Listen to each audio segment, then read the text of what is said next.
Assalamualaikum warahmatullahi wabarakatuh. Hai, bertemu lagi dengan saya, Neng Ranti dari kelas 2 BPGSD Universitas Pendidikan Indonesia Kampus Serang.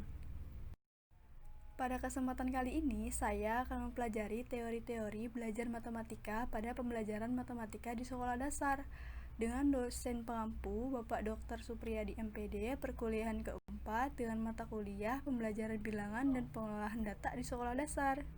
Kemudian di sini ada hakikat teori belajar. Nah, apa sih teori belajar dan definisinya itu seperti apa? Nah, kita perlu tahu nih. Teori belajar bisa dianalogikan sebagai alat. Misalnya, kita ingin melintasi laut menggunakan perahu. Kita ingin melintasi udara menggunakan pesawat. Nah, teori belajar itu sendiri adalah usaha untuk mendeskripsikan cara dan bagaimana suatu individu bisa belajar sehingga mampu mendapatkan dan memahami suatu pengetahuan secara komprehensif dan radikal. Ada 4 teori belajar. Yang pertama ada kognitif, yaitu aktivitasnya lebih menekankan pada pemahaman daripada mengingat. Dalam pembelajaran sering menggunakan soal untuk memecahkan masalah. Nah, yang kedua ada konstruktivisme. Pengetahuannya bisa diperoleh melalui pengalaman yang dilakukan pada saat belajar. Lalu yang ketiga ada behaviorisme.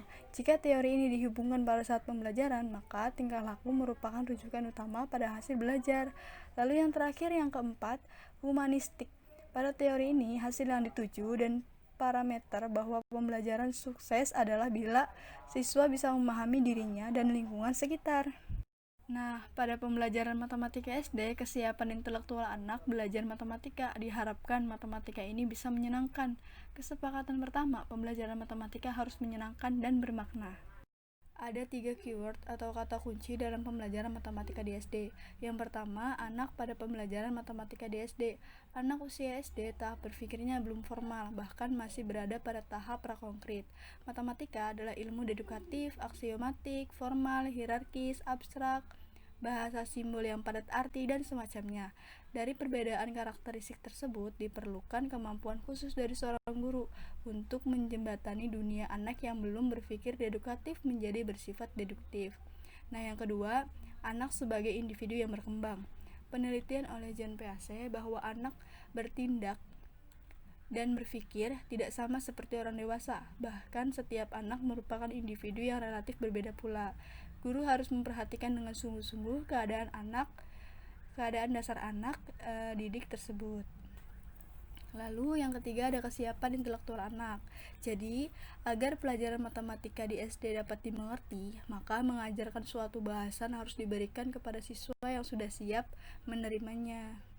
Selanjutnya, teori belajar menurut Brunner. Menurut Brunner, ada 3 tahapan anak belajar matematika, yaitu berturut-turut tahap enaktif, ikonik, dan simbolik. Yang pertama ada tahap enaktif. Anak belajar konsep dengan benda nyata atau mengalami peristiwa di dunia sekitarnya. Pada tahapan ini, anak masih dalam gerak refleks dan mencoba-coba. Nah, yang kedua, tahap ikonik. Pada tahap ini, anak dapat membayangkan kembali dalam pikirannya tentang benda atau peristiwa yang dialaminya pada tahap enaktif. Lalu yang ketiga ada tahap simbolik. Pada tahap ini, anak mampu memahami simbol-simbol dan menjelaskan dengan bahasanya. Jadi, untuk memudahkan pemahaman dan keberhasilan anak pada pembelajaran matematika haruslah secara bertahap. Ini ada teori belajar menurut Dianes. Menurut Dianes ada 6 tahap anak belajar matematika, yaitu berturut-turut tahap bermain bebas, permainan, penelaahan, kesamaan sifat, representasi, simbolisasi, dan tahap formalisasi. Nah, untuk bermain bebas, anak bermain bebas tanpa diarahkan dengan menggunakan benda matematika konkret. Untuk permainan, memulai permainan, anak diajak untuk mulai mengenal dan memikirkan struktur matematika. Lalu untuk telaah sifat sama, sifat yang diarahkan pada kegiatan menentukan sifat-sifat kesamaan dalam permainan. Lalu ada representasi, siswa belajar membuat pernyataan tentang sifat kesamaan konsep matematika. Untuk simbolisasi, siswa menciptakan simbol matematika untuk menyatakan konsep matematika yang pernyataannya sudah diketahui. Lalu formalisasi, mengorganisasikan konsep. Kemudian ada teori belajar menurut Van Hiele. Menurut Van Hiele ada 5 tahapan anak belajar geometri, yaitu tahap pengenalan, analisis, pengurutan, deduksi, dan akurasi. Yaitu teori belajar menurut Van Hiele adalah seorang guru matematika bangsa Belanda, suami istri dan keluarga itu mengadakan penelitian mengenai pembelajaran geometri. Nah, menurut Van Hiele ada 3 unsur utama dalam pengajaran geometri, yaitu waktu, materi pengajaran, dan metode pengajaran yang diterapkan. Jika ketiga unsur utama tersebut dilalui secara terpadu, akan dapat meningkatkan kemampuan berpikir siswa kepada tahapan berpikir yang lebih tinggi. Adapun tahapan-tahapan anak belajar geometri menurutnya ada 5 tahapan, yaitu tahap pengenalan, analisis, pengurutan, deduksi, dan akurasi. Yang pertama ada pengenalan. Nah, untuk tahap pertama, pengenalan. Pada tahap ini, siswa mulai belajar mengenal suatu bangun geometri secara keseluruhan, tetapi ia belum mampu mengetahui adanya sifat-sifat dari bangun geometri yang dilihatnya. Misalnya, jika seorang anak telah mengenal segitiga, bujur sangkar, bola, kubus, dan semacamnya, tetapi ia belum mengetahui sifat-sifat segitiga, bujur sangkar, bola, kubus, dan semacamnya itu. Ia belum tahu bahwa sisi-sisi kubus terbentuk bujur sangkar ada sebanyak 6, rusuknya ada 12, dan sebagainya. Ia belum tahu bahwa bujur sangkar itu keempat sisinya sama panjang dan keempat sudut siku-sikunya. Nah, pada tahap yang kedua, analisis. Pada tahap analisis, siswa sudah mulai mengenal sifat-sifat yang dimiliki bangun geometri yang diamati. Misalnya, siswa telah mengenal sifat-sifat persegi panjang, bahwa dua sisi yang berhadapan sejajar dan sama panjang. Namun, pada tahap ini, siswa belum mampu mengetahui hubungan antara konsep-konsep. Misalnya, apakah persegi panjang itu jajar ganjangnya? Apakah jajar ganjang itu bujur sangkar atau persegi, atau itu adalah persegi panjang gitu. Mereka masih bingung. Lalu yang ketiga ada pengurutan. Pada tahap ketiga ini, siswa sudah mengenal dan memahami sifat-sifat satu bangun geometri serta sudah dapat mengurutkan bangun-bangun geometri yang satu dengan yang lainnya saling berhubungan. Misalnya, ia telah mengenal bahwa bujur sangkar itu adalah jajar ganjang, bahwa jajar ganjang adalah trapesium, bahwa kubus adalah balok. Walaupun kegiatan pada tahap ini berpikir secara deduktifnya belum berkembang, tetapi baru mulai. Pada tahap ini juga mengenal bahwa kedua diagonal persegi panjang adalah sama panjangnya, tetapi mungkin ia belum mampu menjelaskannya. Nah, untuk yang tahap keempat, deduksi. Pada tahap ini, siswa mampu menarik kesimpulan secara deduktif, yaitu menarik kesimpulan yang bersifat umum, yang menuju ke hal-hal yang bersifat khusus.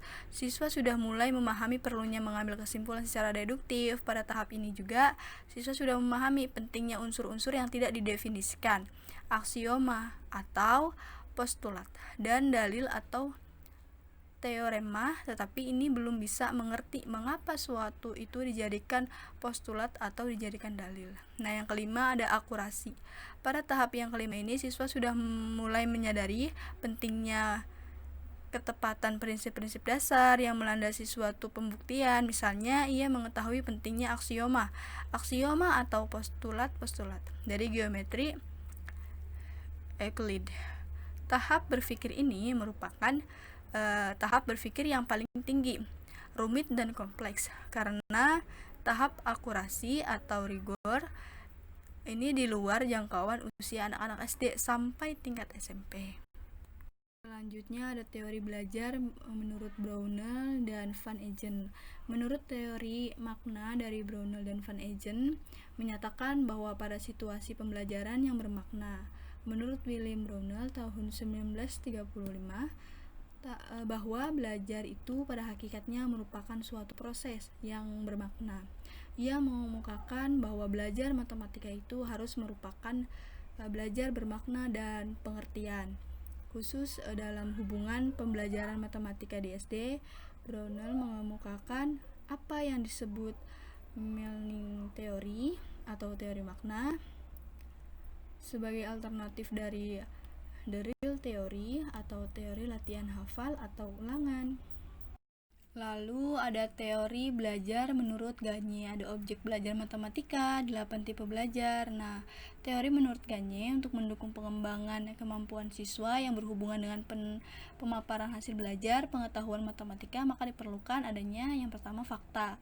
Fakta adalah konvensi atau kesepakatan dari matematikawan yang meliputi lambang, notasi, dan aturan-aturan dalam operasi hitung. Yang kedua ada konsep, adalah dapat dimulai dengan contoh kemudian dibahas pengertiannya. Terus yang ketiga ada prinsip, keterkaitan antara konsep adalah suatu pernyataan yang membuat hubungan antara dua konsep atau lebih, contohnya ada penjumlahan dua pecahan. Lalu yang keempat ada keterampilan, yaitu kemampuan untuk menggunakan prosedur atau langkah-langkah dari keempat objek langsung matematika tersebut digagas oleh Gagne sendiri dinyatakan oleh Orton tahun 1987.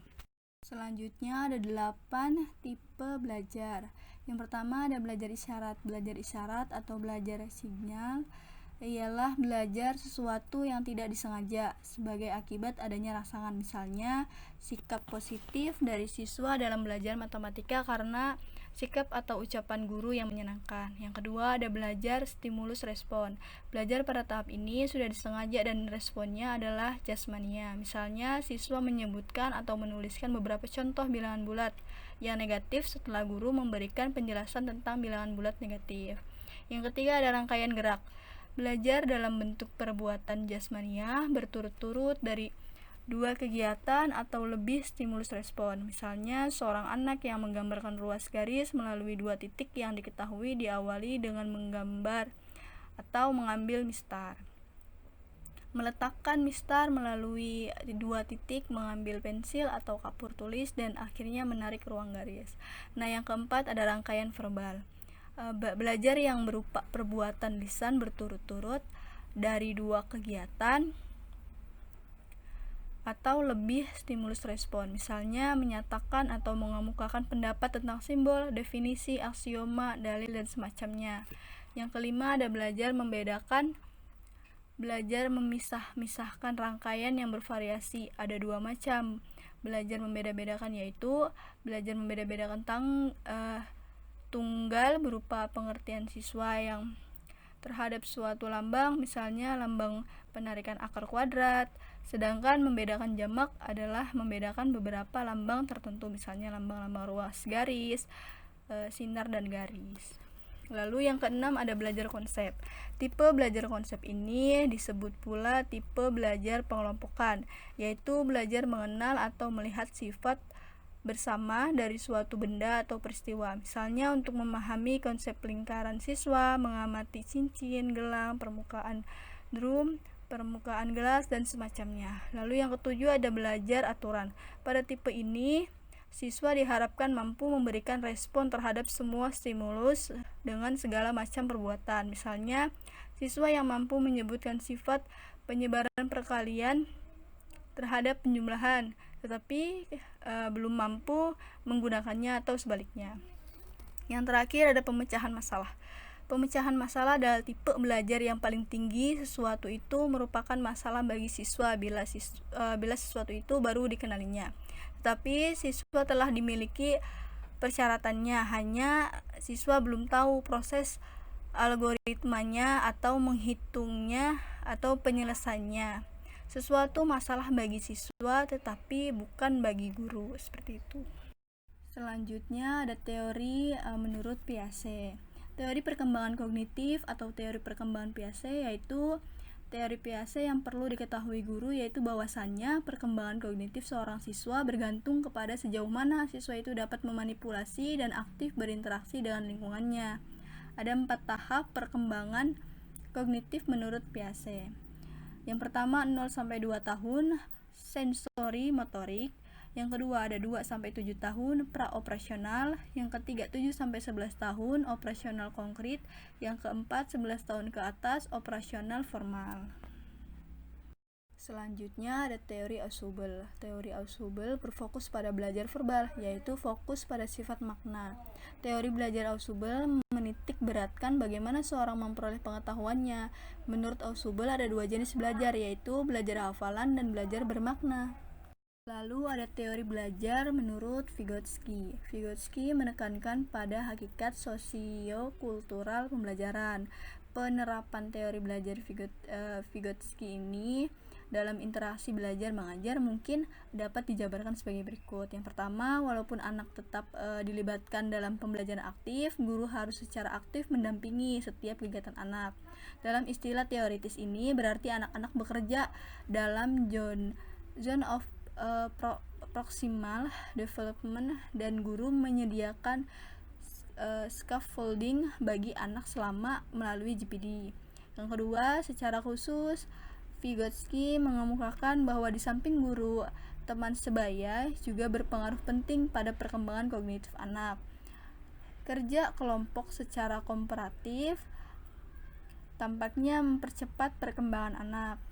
Lalu yang ketiga ada gagasan tentang kelompok kerja kreatif ini diperluas menjadi pengajaran pribadi oleh teman sebaya atau per-tutoring, yaitu seorang anak mengajari anak lainnya yang agak tertinggal dalam pelajaran. Satu anak bisa lebih efektif membimbing anak lainnya melewati GPD karena mereka sendiri baru saja melewati tahap itu, sehingga bisa dengan mudah melihat kesulitan yang dihadapi anak lain dan menyediakan scaffolding yang sesuai. Kemudian ada teori belajar menurut Thundek. Teori belajar stimulus dan respon. Menurut Thundek, teori ini memandang bahwa belajar sebagai hasil dari pembentukan hubungan antara rangsangan dari luar, stimulus seperti 2+2, dan balasan dari siswa atau respon seperti 4 yang dapat diamati. Nah, Thundek berpendapat bahwa semakin sering hubungan antara rangsangan dan balasan terjadi, maka akan semakin kuatlah hubungan kedua-duanya, atau law of exchange.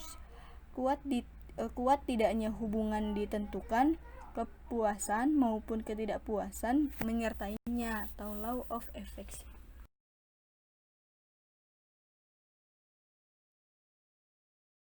Terima kasih.